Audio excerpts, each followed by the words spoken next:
নমস্কার বন্ধুরা, চলো দেখে নেব ইউনিভার্স তোমাকে এখন কি বার্তা দিচ্ছে। তোমরা অবশ্যই এনার্জিটাকে ক্লেম করবে, লাইক করবে, শেয়ার করবে এবং চ্যানেলটাকে সাবস্ক্রাইব করতে ভুলবে না।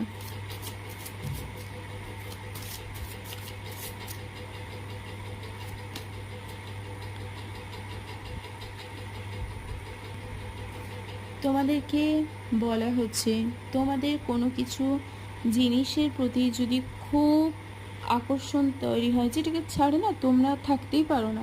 অনেকের যেরকম নানা বই হতে পারে, অনেকের আবার নেশা জাতীয় দ্রব্য হতে পারে। তো তোমাদের বলা হচ্ছে এই পৃথিবীতে অনেক কিছু তোমরা মেটেরিয়ালিস্টিক তোমরা জিনিসপত্র দেখতে পাবে, ওগুলোকে তোমরা ত্যাগ করে তোমরা ভগবানকে নিয়ে চিন্তা ভাবনা করো এবং নিজেকে সমর্পণ করো। ওকে, ধন্যবাদ।